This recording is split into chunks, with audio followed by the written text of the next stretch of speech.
record this lecture, and I'll put it up on YouTube in case you want to watch it again to serve as sort of an outline for where your studying is going to be. Okay, so we are covering everything from the beginning until now, right? Where did we leave off with learning? Did we do observational learning with the dolls? Okay, so observational learning, and talked about latent learning. Okay, and insight learning, right, with the chimps and the bananas. So that's going to be where we sort of end. So anything that's further along in chapter 8 that we haven't done yet will not be on the midterm exam. Do people have any specific questions that they want answered or things they weren't clear on? What do you guys want to sort of go over today? This is your review, so I'll let you sort of dictate which way we go. Jesse? The lobes and stuff like that? Okay. Other people want to do that? That's good. That is actually something you'll definitely want to know for the short essay section. All right. Did we go over the format of the exam? Okay, 40 multiple choice, 2 points each. 2 short essays at 5 points each. Now, there are 3 short essays on the exam. You get to choose 2. My earlier section asked if they could do all 3 for extra credit, and I told them yes, so I'll tell you guys that also. So if you wanted to do the 3rd short essay, you could get up to an extra 5 points. And then the long essay is 10 points each. So that's how we get to our 100 points. Okay. So we have got, when we're thinking about the brain, we know that that's a part of our central nervous system, right? It's the biggest part. It's our computer, and it's sort of what runs every function. There were 4 main lobes of the brain that we discussed. That's all there is. Or there could be 8 lobes, depending on how you think about it, because split down the middle, right? So we have a left and right hemisphere of our brains. So each of the 4 lobes also has a left and right hemisphere. The biggest and the one that controls many of our higher order level functioning is which one? Which lobe? Frontal, right. Frontal lobe. The frontal lobe is located up here behind our forehead, right? And what is it responsible for? What things happen up there?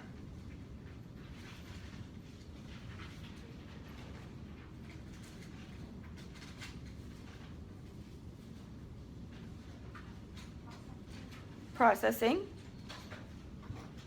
A lot of our cognitive functioning, our abilities to do things like organization,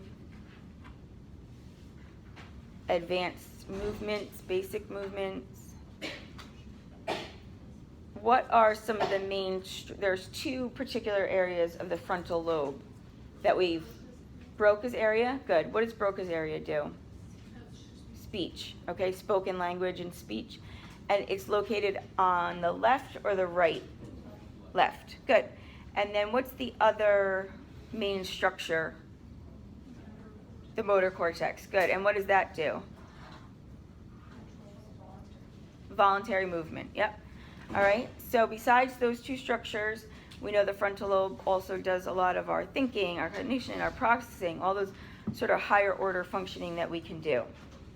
Okay, what's another lobe? What's up? Sorry? The temporal lobe, good. And the temporal lobe is behind the frontal lobe and goes to our temples, right?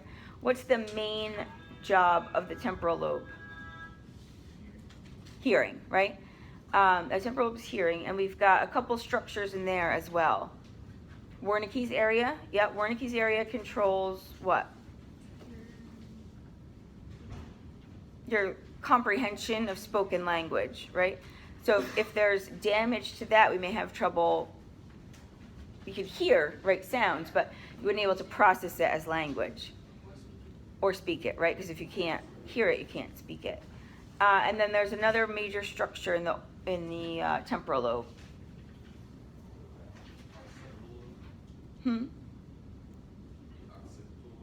That one's behind the temporal. Auditory cortex, right? So the auditory cortex, right, temporal lobe is hearing, so the auditory cortex, auditory is hearing. That's going to be there as well. Okay, and did we say which side Wernicke's is on? The left also, right? Okay, and then Jack said occipital lobe, right? What's the occipital lobe do? Vision, yep.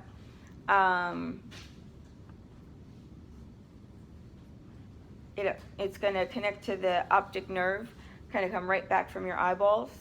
Where's that one located?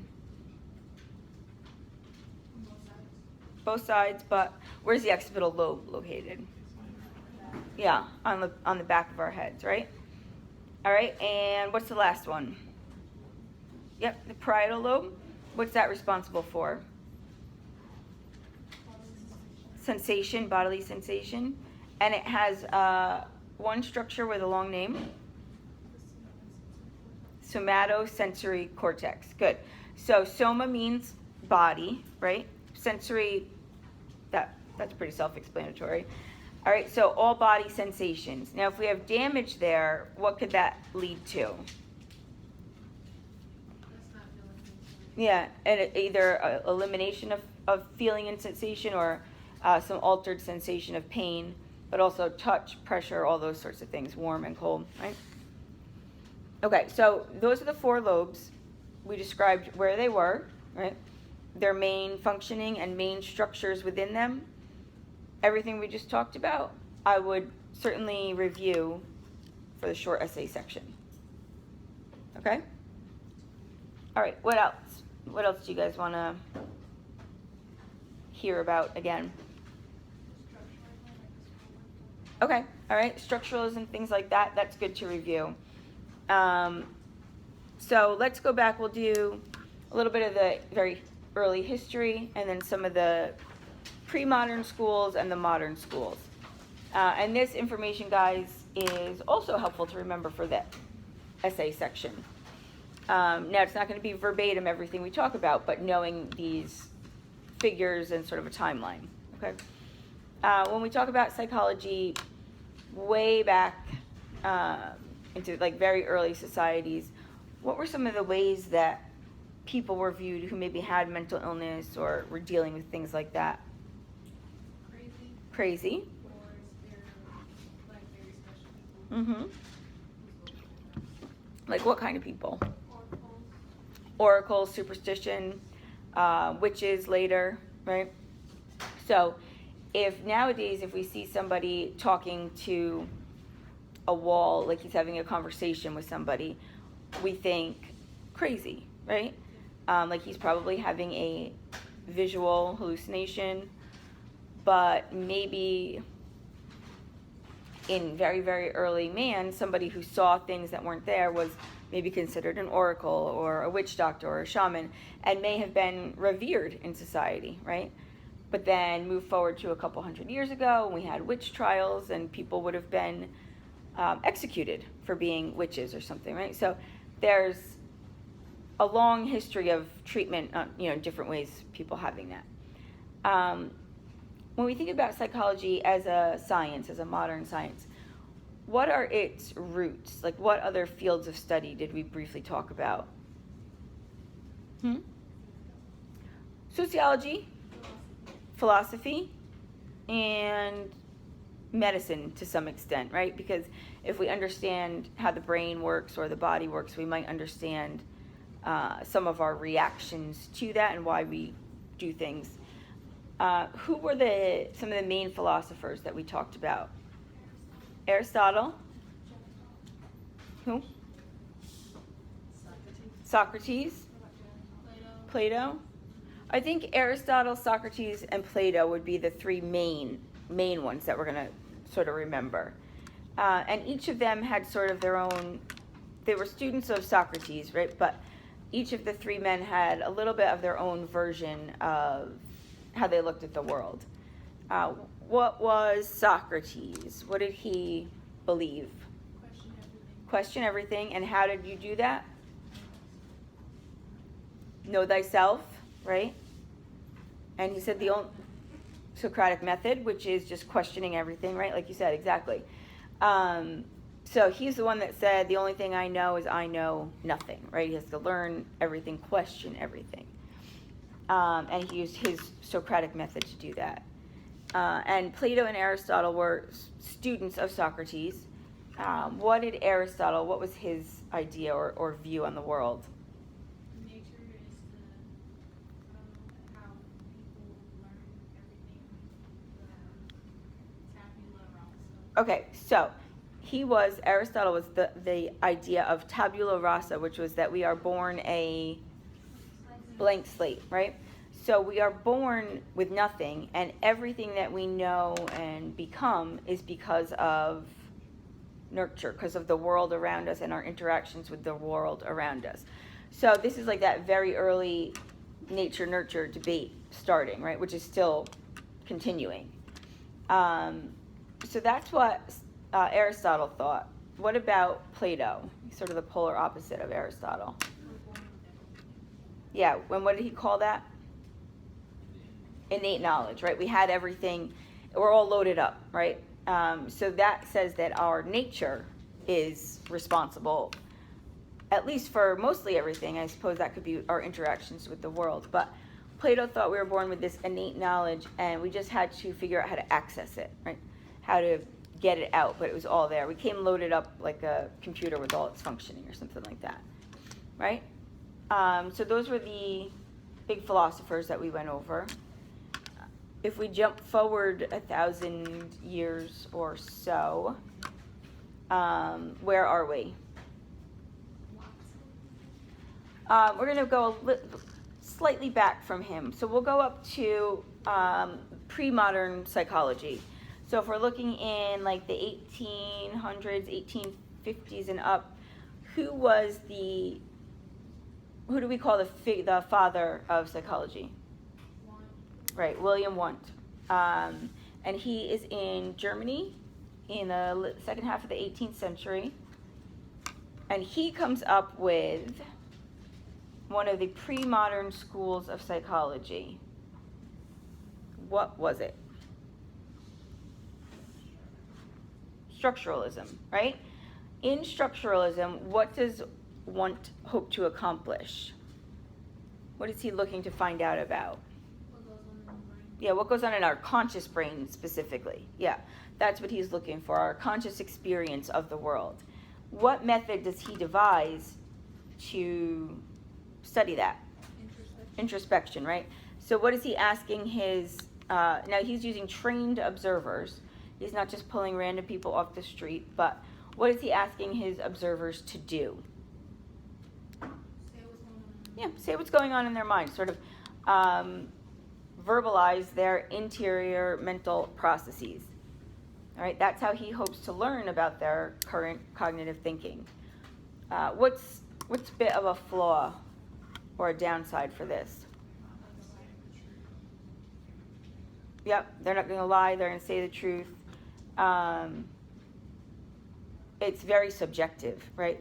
Even if they are trying to tell the truth, that can get, when you start thinking about exactly what you're thinking about, that gets a little awkward almost. It's hard to like figure it out, right, when you try to look inward on yourself. So it's not valid. We can't reliably get the same results over and over, right, which is what we need for validity. But nevertheless, it's a good start, right? And he has a student as well that studies with him and then takes those studies to America. Who's that? Titchener, right? And then who does Titchener work with when he's over here? James. And they come up with functionalism. Good. All right. And functionalism, what are they interested in? The whys, right? So what is the function? Why do we think what we think when we do? So William James is studying this, and what else does William James do that's an important step for American psychology? Do you guys know the governing body of psychology? Okay, well, you know, what about the governing body of like medicine, of doctors? the American Medical Association, the AMA. What's that? The APA, right? So the governing body for psychology is the APA, which James started. So he made it sort of an official field with a governing body and certain ethical and other standards to be maintained. Okay. So besides structuralism and functionalism, somebody said Gestaltism, right? What was Gestaltism? Who's associated with that field?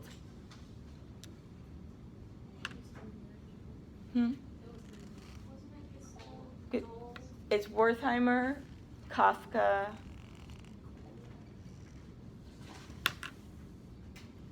Okay, so what do the Gestaltists think?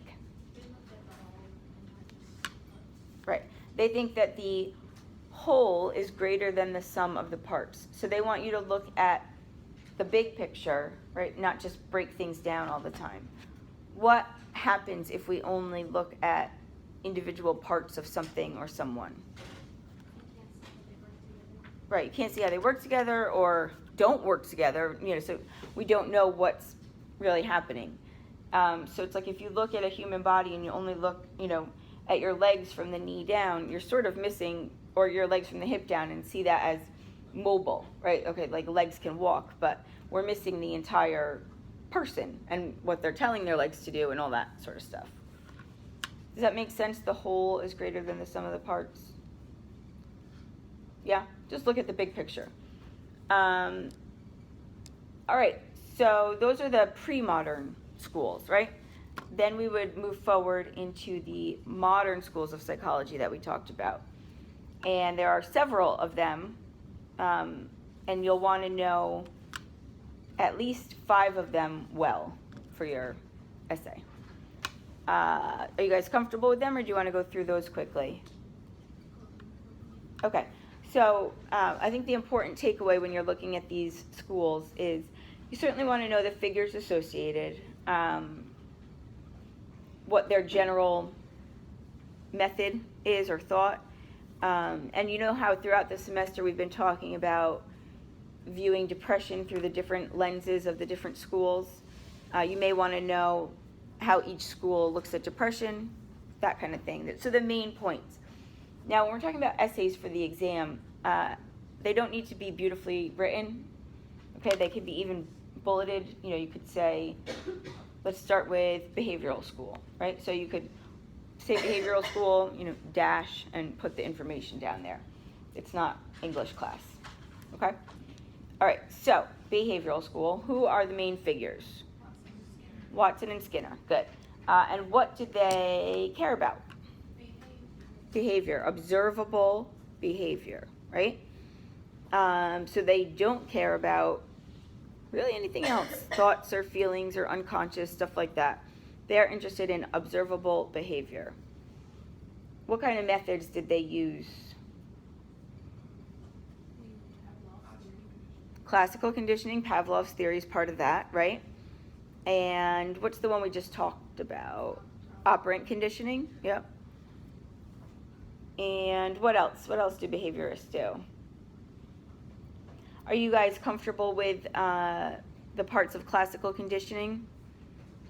I'm sure that's at least going to be a couple multiple choice questions, right? What did we do on the quiz? Something where like it gave you a little passage and you had to identify what was the unconditioned stimulus, what was the conditioned stimulus. You just gave us like a scenario and then like what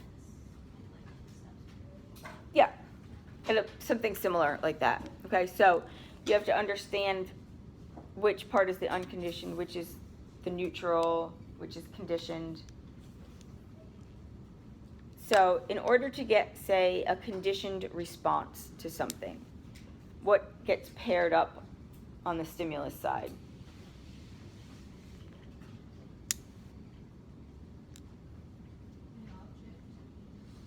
Well, we have 3 options on the stimulus side of things, right? We have unconditioned stimulus. Like if it's Pavlov, what's the unconditioned stimulus?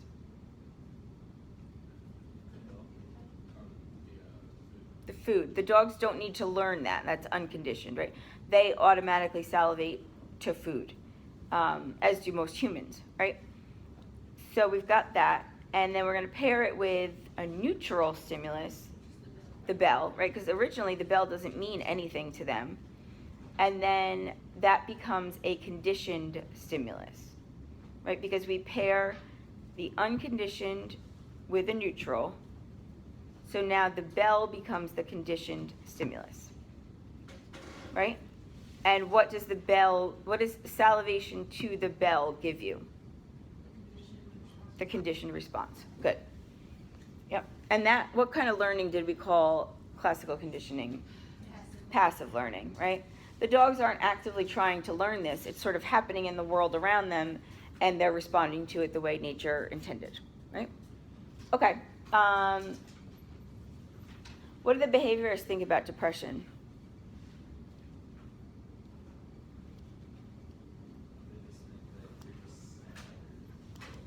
Yeah, they don't, and you know what, not even sad, they just think maybe it's a learned behavior, right? They really don't think much about it as a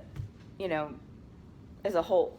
But if anything, it would be a behavior, like you've learned that you can, avoid something you don't want to do, or, something like that. And that's actually what they're doing. So as far as viewing depression goes, they're not one of the more helpful schools of thought, I guess. What would they do to treat depression? Some kind of maybe operant conditioning, right? Offering that reinforcement. So but they'd also want to know how you defined depression. So maybe it's sleeping 8 hours a day, when you should be awake. So what might an operant conditioning model look at? What could we do to retrain somebody from that? We'd have to offer something, right? Some sort of reinforcement. What's that? Yeah, that's a little bit of, it's sort of like reaction formation in a behavioral sense. What about, so say you're the depressed person and you're living with somebody, your roommate, your family, your spouse, whatever. How are they going to react probably to you sleeping all day? Probably not well, right? Even if they know you're depressed and they're supportive, it's like going to make them sad. There's going to be tension, right? Some annoyance, a mix of concern and other feelings, right? So that's obviously something that's felt by both of you. So if we were to sleep, if we were able to cut ourselves back and sleep 6 hours a day, how might that change the relationship a little bit? A little less tense? So what kind of reinforcement would that be to sleep less during the day?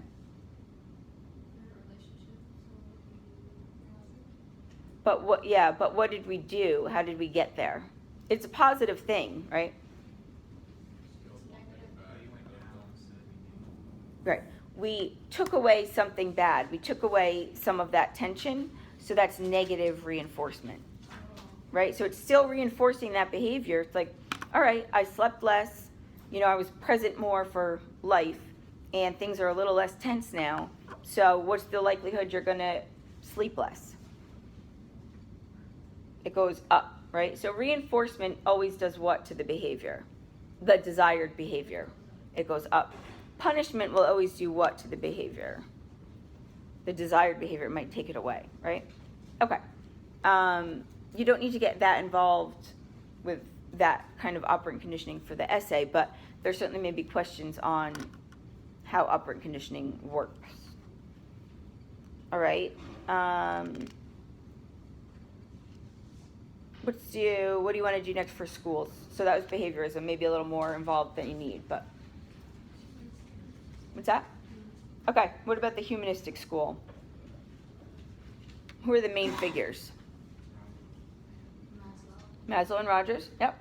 And what do humanists think about us?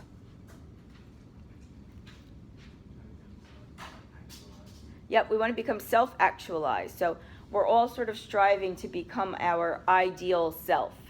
The thought is, in general, human nature is good. Humans are good. And they believe very much in free will, right? That it's up to us to do the best we can for ourselves, and it's our choice. What are some of they study the hierarchy of needs, right? As we move, we have to have certain needs met as we want to move towards that ideal or fully self-actualized self, right? So we have to have those basic needs met, and then less basic and less basic as we move up. How do they look at depression?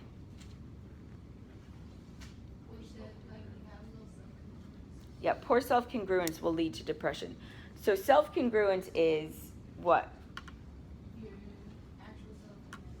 Right, we all have an actual self, the person that we see ourselves as currently, and an ideal self, the person that we want ourselves to be. So right now, maybe your actual self is you're a student and you're working a sort of maybe a generic job, right, to get through school. You're waitressing or you're working at the grocery store or whatever it is. But you see yourself as having a different career in the future, and hopefully, I don't know, independence, right? You have a career, you have a house and a family if you choose, all that sort of stuff. That may be your ideal self. Or your ideal self may be something entirely different, right? Not everybody wants a job and a house. Some people might want to, what? Does anybody want to do anything different? Travel, right? That takes away the house part usually, right? Being on the road. What? You want to have a tiny house? Okay. All right. So there's different ideal selves, right? It's what you want for yourself, or where you see yourself hopefully ending up. With poor self-congruence, those two, a lot of times they don't match up. They don't match up for me. They probably don't match up for you, right? Is everyone living their dream life right now? Probably not, right? But for some people, either that divide is too far, or they're super hard on themselves, right? So that they see that really poor self-congruence, where your ideal self and your actual self are too far apart. And that's what humanists think can lead to feelings of depression, right? You get pretty upset about that. Anything else with humanists? Their other main thing is that, remember, we want to, when we're thinking about treating people through the humanistic approach, is that sort of client-centered therapy, right? You want to put yourself, you want to have empathy, you want to try to put yourself in your patient's shoes, so to speak, right? Not sympathy, but empathy. All right, what's another school? All right, cognitive psychology. Who are the main figures associated with that? Ellis and Beck, good. What do cognitive psychologists study, or what are they most interested in? Yeah, our thoughts and our perception. And to a cognitive psychologist, our perception is our what? Yeah, it's our reality, right? What we see, how we see the world. So our perception is our reality. So that will be different for many people, right?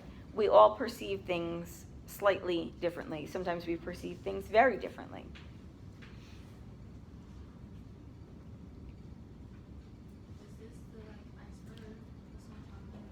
No, that's Freud. Yep, that's the unconscious and the conscious. Cognitive psychologists, how do they look at depression?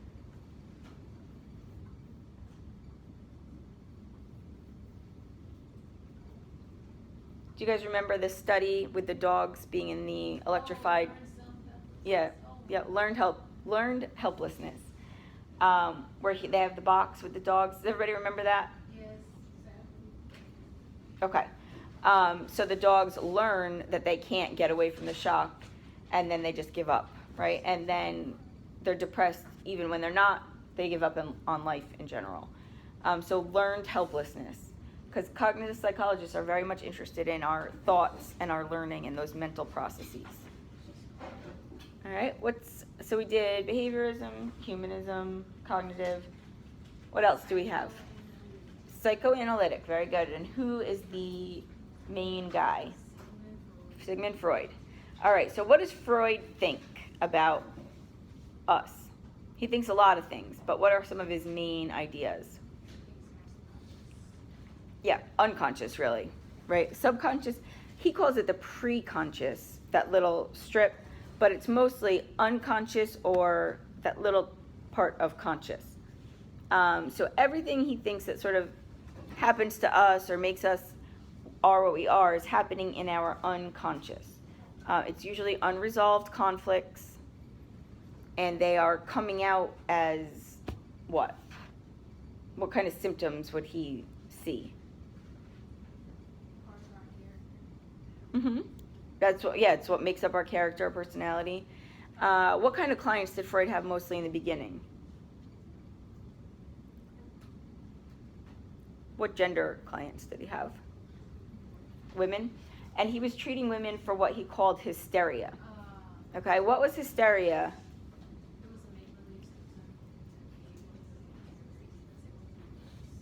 Right, if a woman was sort of, maybe she didn't listen to her husband, or she was maybe a little depressed, and not always up and pleasant in conversation, or she did things a little bit differently, or got emotional, right? They all thought that this was this mental illness of hysteria, so that's the kind of patients Freud was treating. And he theorized that they'd had some unresolved conflicts sometime in their childhood years that were sort of fighting in their unconscious and causing symptoms, right? So Freud thinks everything comes from unconscious conflicts. What else does Freud think? What methods does he use to access some of this material? Because if it's in our unconscious, it's not in our conscious thought, right? So how does he get to it? Dream analysis. Yep, dream analysis. And in the dream analysis, there are two kinds of content. Yep, latent and manifest. Latent content is that hidden content, like that deeper meaning, and manifest is the obvious content, what they can remember. What's another method he uses? Free association, and what's that? Yep, first thing that comes to mind, I'll tell you a word, and you tell me the first thing that comes to mind. He thinks this is a way to sort of access that unconscious.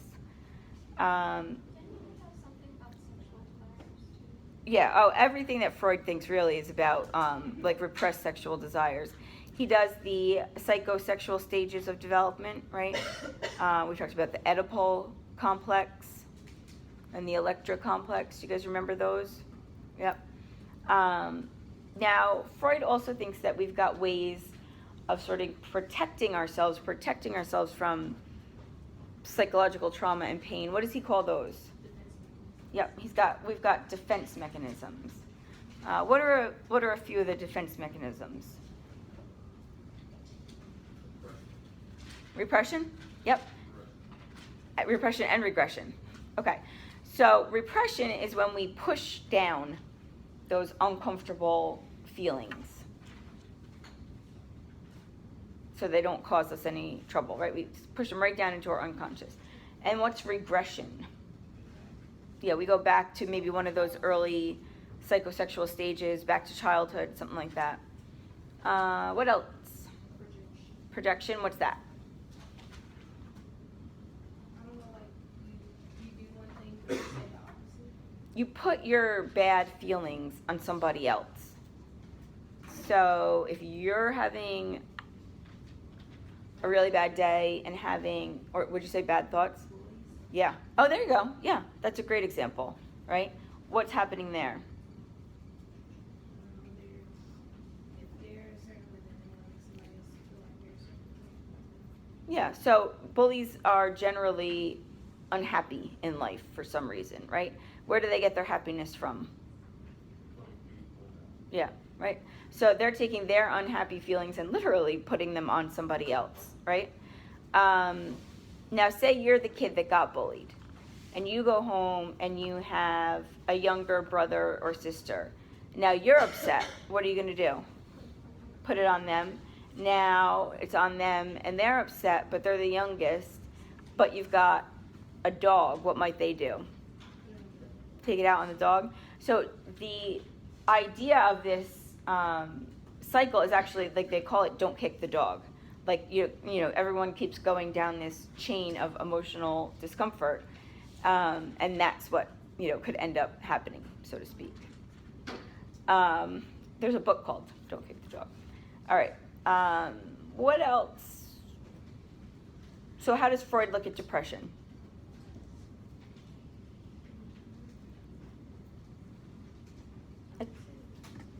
It's pretty simple with him, right? It's that repressed behavior, the unresolved conflicts, something with the unconscious.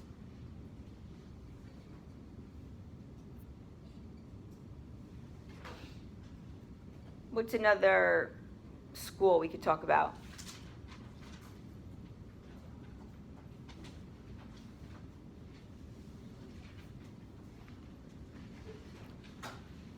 What school would say that if we were depressed, it was because of a chemical imbalance or lack of serotonin? Biological, right? That's pretty straightforward, the biological school. So what's their explanation of mental illness or psychological? Yeah, neurotransmitters are off, something's going on with the brain. It could be a genetic thing, it could be injury, it could be chemical imbalances. What kinds of things do they use to find out, to study? They can use drugs, right? SSRIs, like Prozac. What about if they want to, they do brain scans, PET scans, things like that, right? They're going to look at certain areas of the brain, which we know, depending on where they're at, they can find out a fair bit of information, right? So they're very straightforward, that idea of biological. What else? What didn't we talk about? Biopsychosocial model, right? Which is what? What's that? Yep, that's diathesis stress model, right? We're genetically predisposed, and depending on our interactions with the environment, the trait may or not come out, or it may be stronger or weaker. What about evolutionary stuff? If we wanted to look at the evolutionary purposes of behaviors, right? We talked about why aggression might happen in society. What does Darwin think? He's the big guy behind evolutionary.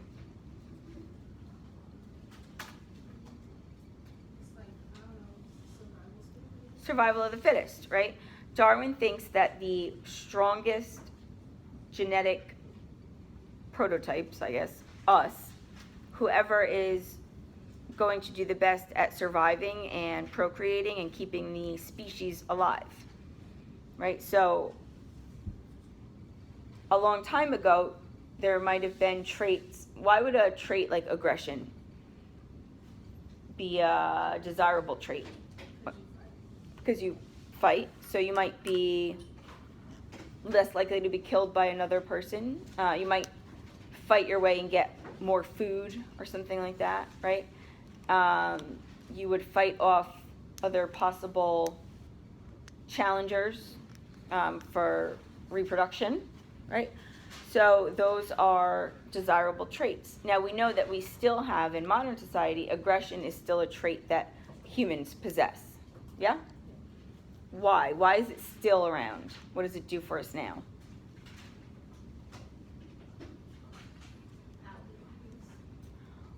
Well, we do need to have an outlet, but say you're at a buffet and somebody's sort of elbowing you out of the way and they get to the good food first. What's that? That's being aggressive, right? Pushing your way to the front of the line. So from an evolutionary standpoint, why does that work? Yeah, you get the better food, you get what you want.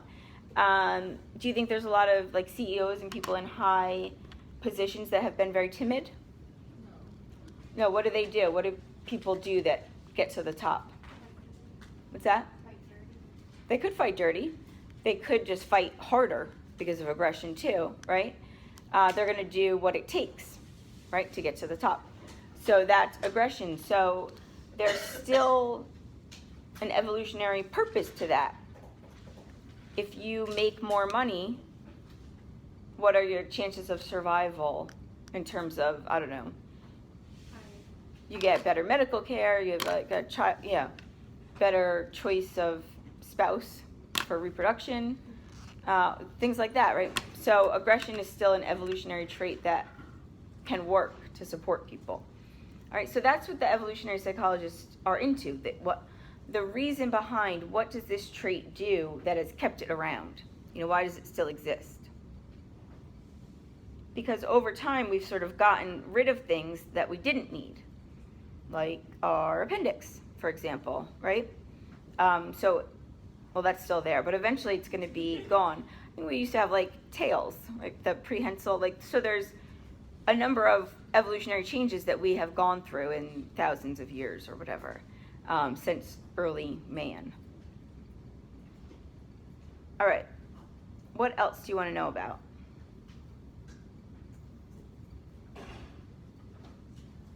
Let's do just a quick rundown of topics that happened after that. So after we went over the modern schools, we went into research design and methodology. Okay, we talked about the different types of research designs: experimental, correlational, observational, right? Naturalistic, surveys, case studies.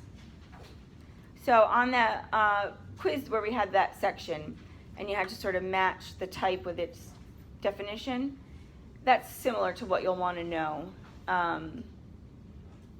You'll also want to have a good understanding of that correlational research, right? Correlation cannot imply causation, but the correlation coefficient, small r, does what?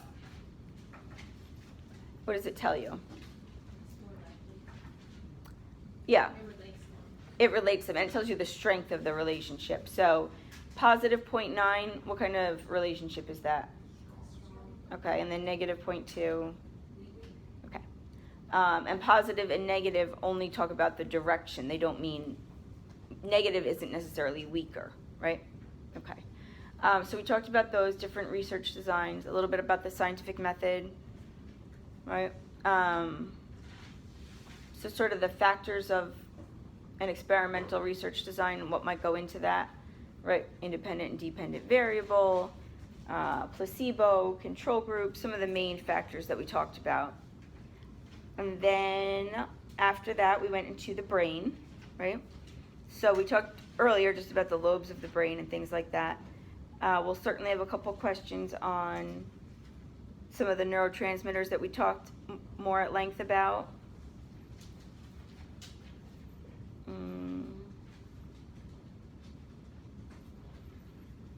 And we know we've got, the nervous system and the endocrine system, maybe the major differences between them, right?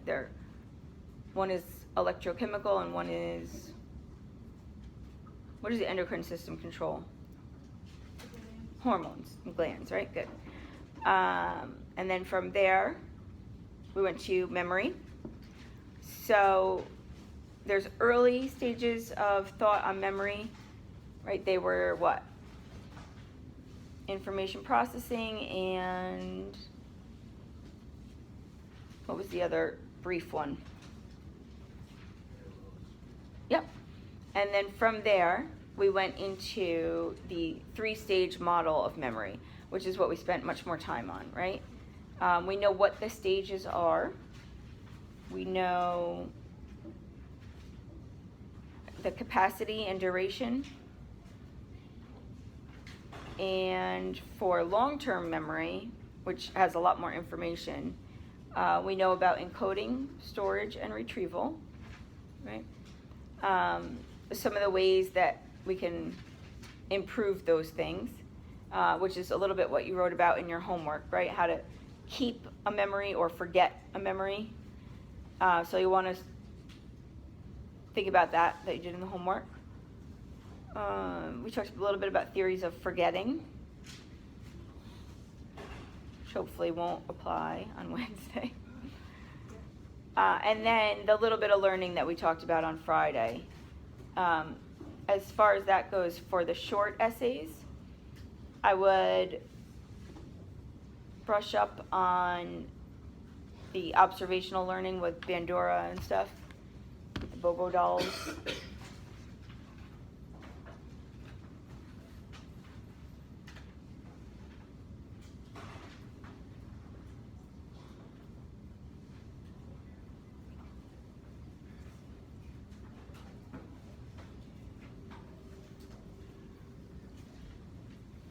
Okay.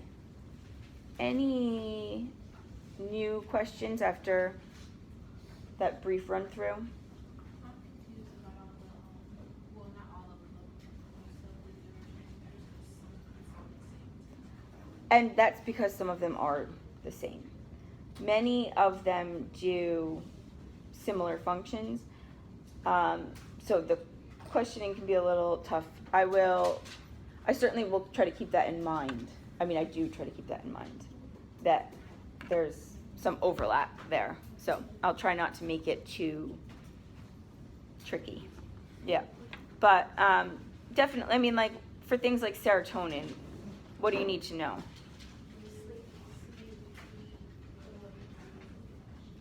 I would say sleeping, mood, low levels, depression. I mean, those are the takeaways, right? That's what we've talked about. I wouldn't worry myself over the other specifics. And then the ones like something like GABA, what would the main idea be? What does it do? Calms your nervous system, right? So the main point of each. But yeah, I mean, I'm certainly going to keep that in mind. So you'll have the whole class period to do it. We'll start as soon as you can have it as soon as you get here. You're welcome to bring food or drink or whatever that you normally do, as long as it's quiet, not too distracting. When you're done, you're done. You don't have to stay. You can hand it in and go quietly. If people feel the need to go a little longer, I am happy to stay a little longer. But remember, when you're writing their essays, they're not novels. So get the information down, and do not just leave an essay blank because you think you don't know it. Get something on the paper. I mean, I'm not going to give you a negative points for trying, right? So just do anything you want. Maddie, did you want to take a second? Or do you want me to? Or I mean, you can. Okay. Maddie is organizing a drive for donations for victims of Hurricane Matthew, and you're looking for what specifically at this point, I guess? Okay, canned food items, bottles of water, cleaning products. Those are like the big necessities. Okay. Any basic necessities that you guys can think of, anything as well. Okay, so canned non-perishable foods, right? Bottled water and cleaning supplies would be most welcome. Do people need clothes and things like that, or If getting? you guys want to donate clothes, there are like people of all ages. It's like a whole town. So. Okay, all right, so clothing and things like that. I would imagine we're not looking for superfluous items just yet, though, right? Like artwork and I don't know, like. What about pots and pans and things like that? Are people at that stage yet? Some people are. I mean, I know we're all in college, so we're all like kind of broke. But Right. anything that can be donated is welcome. Please appreciate it. Okay, and I'll be happy, guys, if you want to bring stuff to class. I can collect things here. I actually won't be here Friday because I'm going out to Lumberton to take things, but you can still bring it Friday if that's really hard, because I'll be going next week. Yep. So if anybody can, that'd be great, but certainly has nothing to do with this class. It's just an announcement, right? So Yeah. don't worry about that. But if you've got anything to donate, we would take it here.